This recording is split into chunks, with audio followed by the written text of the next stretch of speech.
Good morning student, कैसे हो आप सब। आप सबका एक बार फिर से स्वागत है आपकी अपनी क्लास में। आज हम आगे स्टडी करेंगे unit number 8, Bohr's theory of hydrogen atom. Bohr's theory के बारे में हमने स्टडी किया था। बोहर्स के 3 मेन पोस्टुलेट्स के बारे में स्टडी किया था कि every atom has small and massive core called nucleus. Atom के अंदर एक न्यूक्लियस होती है जिसपे उसका अप्रोक्सीमेटली पूरा मास कंसंट्रेटेड होता है और पॉजिटिव चार्ज कोर है। इलेक्ट्रॉन्स उसके अराउंड सर्कुलर ऑर्बिट में रिवॉल्व करते हैं। इलेक्ट्रॉन्स का जो एंगुलर मोमेंटम है वो किसके बराबर होता है? इंट्रिकल मल्टीपल ऑफ h/2 के इक्वल होगा। और इलेक्ट्रॉन्स जब अपनी ऑर्बिट को चेंज करते हैं तो ये कहें कि इलेक्ट्रॉन्स एनर्जी रेडिएट करते हैं जब हायर एनर्जी लेवल से लोअर एनर्जी लेवल में आते हैं। इलेक्ट्रॉन्स एनर्जी गेन करते हैं जब लोअर से हायर एनर्जी लेवल में जाते हैं। आज हम पढ़ेंगे Bohr's theory of hydrogen atom.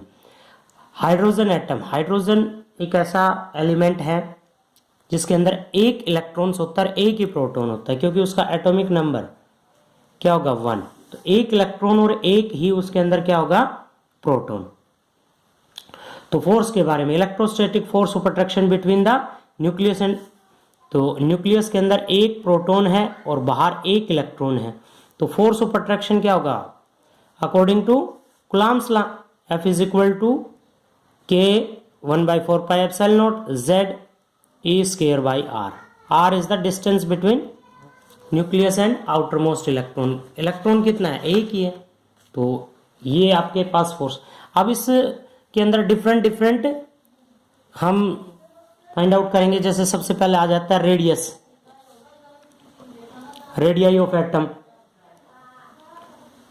Radii of Bohr's orbit.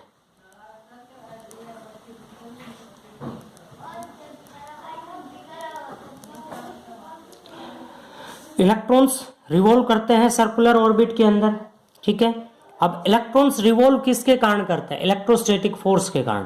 तो इलेक्ट्रोस्टैटिक फोर्स जो अभी हमने फाइंड आउट किया, और जब कोई भी बॉडी सर्कुलर पाथ में रिवॉल्व करती है तो आपको पता है कि उस पर कैसा फोर्स भी लगता है? Centripetal force.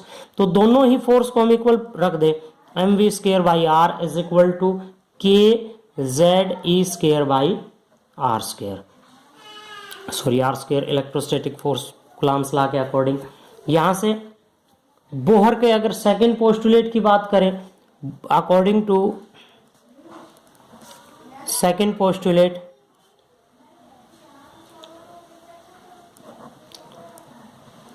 पोस्टुलेट जो अभी हमने पढ़ा था कि एंगुलर मोमेंटम mvr किसके इक्वल होता है? इंट्रिकल मल्टीपल n इंटू h/2 यहां से किसी, जैसे v की वैल्यू फाइंड आउट कर ली हमने, NH/2πmr। ये वैल्यू उठा के वापस इस इक्वेशन में पुट कर दें। r से इसका ये स्केयर कैंसिल, यहाँ v की वैल्यू पुट करके हम क्या फाइंड आउट कर सकते हैं? r की वैल्यू।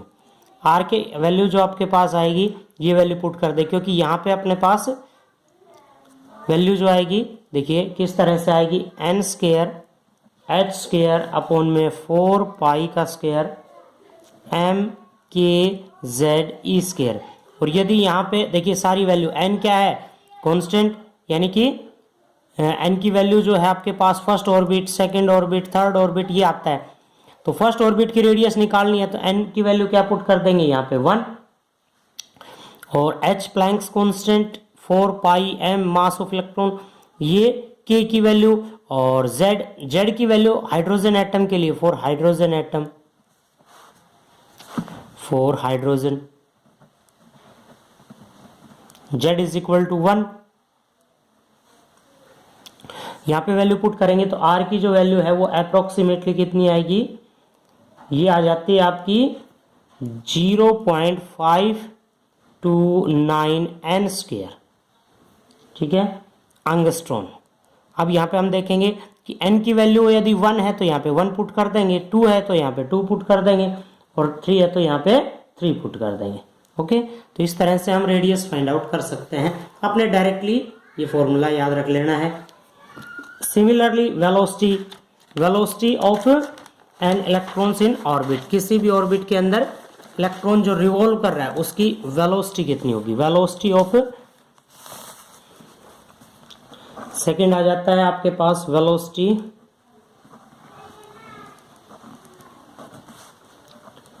ऑफ एन इलेक्ट्रॉन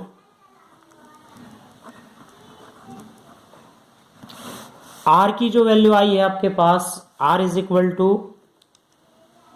जो इक्वेशन फर्स्ट थी mv² बाई आर, जैसे यहाँ पे हम फिर रख लें mv² by r is equal to k z e² by r square. यहाँ से r की वैल्यू हमने फाइंड आउट करनी है, जैसे ये कट गया आपके पास, ये इधर आ गया, बाकी क्वांटिटीज को नीचे ले लें। r is equal to k z e², r ऊपर चला गया mv²। ठीक है, यहाँ पे वेलोसिटी फाइंड आउट करनी है, तो r की ये वैल्यू आप वापस इक्वेशन के अंदर पुट कर दें तो आपके पास आ जाएगी किस तरह से, देखिए r according to second postulate mvr is equal to nh by 2 pi. ठीक है, अब r की जगह पे वैल्यूज पुट करते हैं तो v की वैल्यू हमने फाइंड आउट करनी है। r को हम क्या कर लेते हैं, eliminate, r is equal to n h upon में 2 पाई एम वी। ये भी r की वैल्यू है, ये भी r की वैल्यू है, दोनों को इक्वल रख दिया, k Z e² by mv² is equal to n h upon में 2 पाई एम वी। ठीक है, वेलोसिटी फाइंड आउट करनी है, एक को ये खत्म कर दिया, बाकी क्वांटिटीज को एक तरफ, जैसे v को एक तरफ ले लिया, v इज इक्वल टू, बाकी क्वांटिटीज इधर आ गई, ये ऊपर जाएगी 2 पाई के जेड e² अपॉन में NH, ये आ गई आपकी वेलोसिटी। ये क्या आ गई, velocity. For hydrogen atom Z की वैल्यू यहाँ पे 1 पुट कर देंगे। हाँ, नेक्स्ट क्वेश्चन है फ्रीक्वेंसी फाइंड आउट करनी है। इसी में फ्रीक्वेंसी यदि हम फाइंड आउट करते हैं,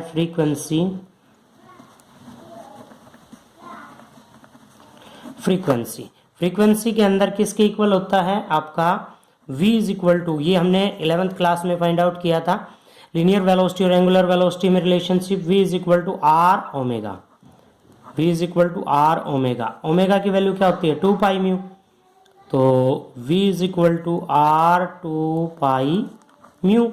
म्यू इज इक्वल टू किसके इक्वल आ जाएगा, v by 2 pi r, v is equal to mu is equal to v by 2 pi r. V की ये वैल्यू उठा के यहाँ पुट कर दें तो ये क्या आ जाएगी आपके पास, फ्रीक्वेंसी कितनी आ जाएगी, frequency mu is equal to K Z e² by N H R, क्योंकि 2 पाई कैंसिल हो जाएगा, बाकी क्वांटिटी बच गई। लास्ट चलते हैं एनर्जी।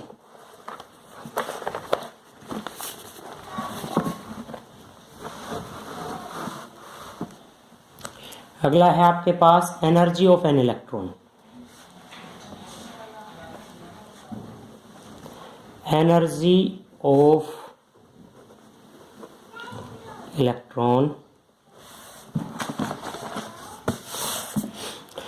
एनर्जी फाइंड आउट करनी है तो टोटल एनर्जी के बारे में हमने स्टडी की हुई है कि टोटल एनर्जी क्या होती है, किसी भी पार्टिकल की टोटल एनर्जी किसके इक्वल होगी, potential energy plus kinetic energy.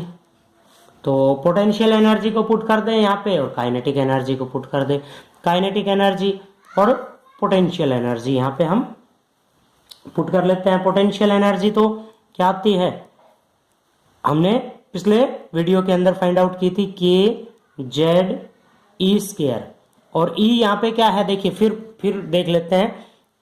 Centre पे क्या होती है, न्यूक्लियस, बाहर क्या होता है, इलेक्ट्रॉन, यहाँ पे पॉजिटिव और यहाँ पे नेगेटिव, तो एक क्या आ जाएगा, ये नेगेटिव, तो मान लीजिए यहाँ पे minus by r is equal plus kinetic energy 1/2 mv²। V की वैल्यू पुट कर दें, वी की ये वैल्यू पुट करने के बाद आपके पास जो टोटल एनर्जी आएगी total energy U is equal to कितनी आ जाएगी 1/2 के जेड ई स्केयर, इसको आगे लिख लिया हमने अपोन में R माइनस इसको पीछे के Z E square by R। तो देखिए दोनों क्वांटिटीज सेम है, तो टोटल एनर्जी आपके पास कितनी आ गई आपकी, ये आएगी -1/2। 1 हाफ में से 1 माइनस करेंगे तो कितना बचेगा, हाफ माइनस के Z E square by R। Okay, R की वैल्यू रेडियस यदि यहां पे पुट करते हैं तो टोटल एनर्जी कितनी आ जाएगी -2 पाई स्केयर m के स्केयर जेड स्केयर ई की पावर 4 अपोन में n स्केयर h स्केयर। देखिए ये इसलिए आया क्योंकि हमने R की वैल्यू यहाँ पे पुट की है। R की वैल्यू पुट करने के बाद तो यहाँ पे हम देखेंगे m आपका k e h ये सब क्वांटिटीज क्या है, कांस्टेंट। ये सभी क्वांटिटी कांस्टेंट है, इनकी वैल्यू पुट करते हैं तो आपके पास जो वैल्यू आएगी वो आप डायरेक्टली याद भी रख सकते हो। ये आएगी आपकी माइनस साइन ऑलरेडी है 13.6 और जेड स्केयर, क्योंकि जेड की वैल्यू तो डिपेंड करेगी एलिमेंट के atomic number EV electron volt, ठीक है। और यदि हम हाइड्रोजन एटम के लिए ले तो हाइड्रोजन के अंदर तो एक इलेक्ट्रॉन होता है, तो एक ही ऑर्बिट होगा, n की वैल्यू भी 1 और z की वैल्यू भी 1। तो फॉर हाइड्रोजन एटम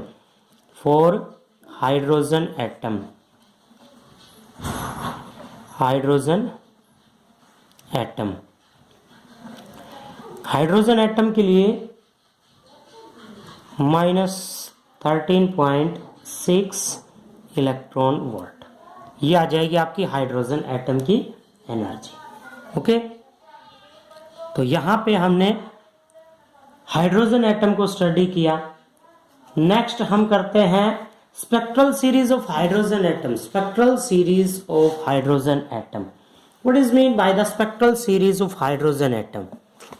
देखिए प्यारे विद्यार्थियों, हमारे पास समय बहुत कम है, ठीक है, और हमने सिलेबस को भी कवर करना है, आप तक अपनी पहुंच भी बनाए रखनी है। यदि फिर भी अगर किसी बच्चे की कोई प्रॉब्लम रहती है तो आप मेरे पास स्पेशली व्हाट्सएप करके पूछ सकते हो। और सभी बच्चों को अपना अपना जो होमवर्क आप करते हो घर पे वो मेरे पास व्हाट्सएप करके सेंड किया करो, ठीक है। तो हम चलते हैं spectral series of hydrogen atom.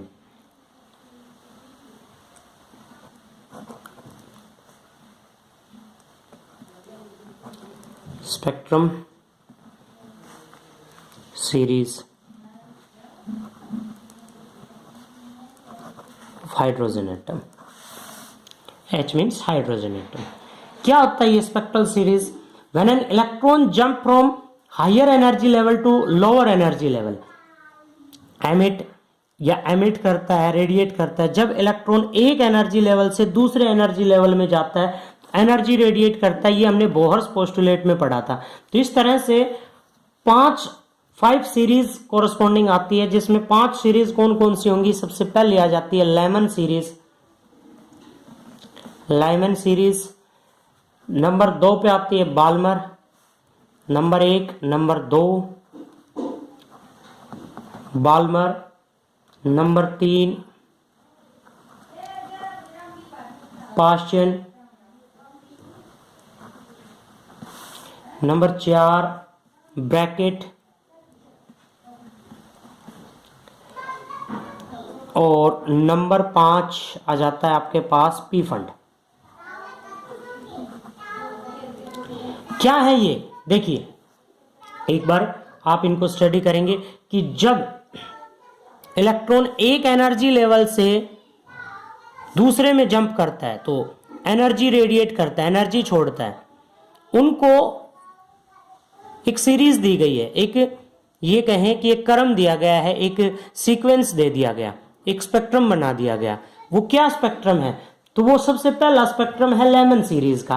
तो क्या कहता है कि इलेक्ट्रॉन जब कहां से हायर एनर्जी लेवल से फर्स्ट ऑर्बिट के अंदर आता है, हायर एनर्जी लेवल से फर्स्ट ऑर्बिट में आता है। तो लेमन के अंदर क्या आता है, फर्स्ट। एक नंबर जहां पे दे दिया कि इलेक्ट्रॉन कहीं से भी आए, दूसरे से आए, तीसरे से आए, चौथे से, पांचवे से, छठे से, किस में आए, फर्स्ट ऑर्बिट में, तो उसको हम क्या कहेंगे, लेमन सीरीज।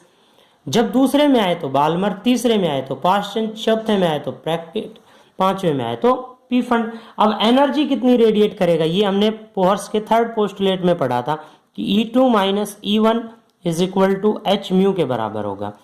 अब E2 और E1 की जो वैल्यू है वो हम पिछले अपनी इक्वेशन से फाइंड आउट करते हैं। E2 की वैल्यू क्या आई थी, -2 m 2 square m k square z square e की पावर 4 अपॉन में n, यहां पे चेंजमेंट करना है, E2 है तो यहां पे क्या ले लेंगे, n2 का स्क्वायर h स्क्वायर प्लस, बाकी यहां पे क्या आ जाएगा, plus minus 2 square m k square z square e की पावर 4 अपॉन में यहां पे क्या आ जाएगा, n1 का square h square is equal to h mu. इसको जब हम सॉल्व करेंगे तो आपके पास पूरी क्वांटिटी कांस्टेंट आ जाती है और म्यू इज इक्वल टू किसके बराबर होता है, c by lambda. Mu is equal to c by lambda, तो h c by lambda is equal to, ये सारी क्वांटिटीज को हम एक तरफ ले लें और जो कांस्टेंट है उनको बाहर रख दिया, 2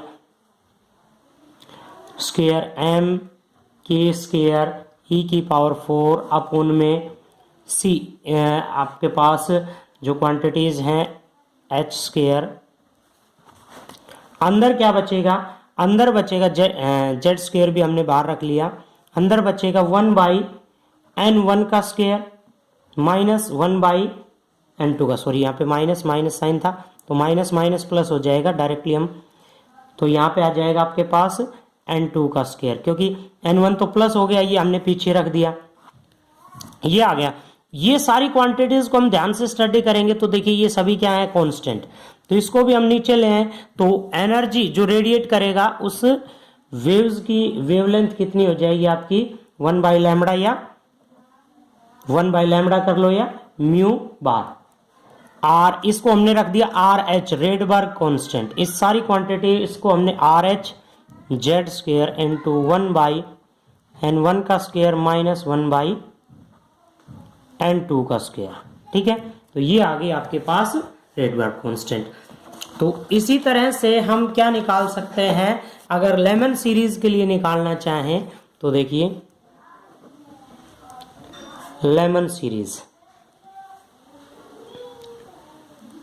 सीरीज में क्या आ जाएगी, mu is equal to r h n2, वहां पे n1 की वैल्यू तो क्या आ जाएगी, 1, n1 की वैल्यू क्या आ जाएगी, 1 माइनस 1 का स्क्वायर माइनस के स्क्वायर, के की वैल्यू क्या हो सकती है, अब के की वैल्यू कहां से स्टार्ट होगी, ये बात ध्यान रखनी है, के की वैल्यू स्टार्ट होगी यहां से 2, 3, 4 एंड सो ऑन, किसी भी ऑर्बिट से फर्स्ट ऑर्बिट में आए।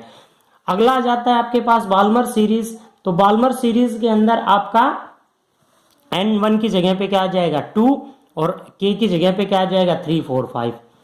इस तरह से हम सभी के लिए फाइंड आउट कर सकते हैं, तो सभी का अलग अलग है।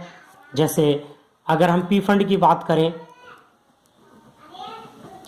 पी फंड सीरीज की, पी फंड सीरीज के लिए n1 की वैल्यू क्या आ जाएगी 5 और n2 की वैल्यू, k की वैल्यू क्या आ जाएगी 5 से अगला स्टार्ट होगा 6, 7, 8 इस तरह से। This type of radiation falls in infrared region, ये कहां पे फाइंड होंगे, इंफ्रारेड रीजन।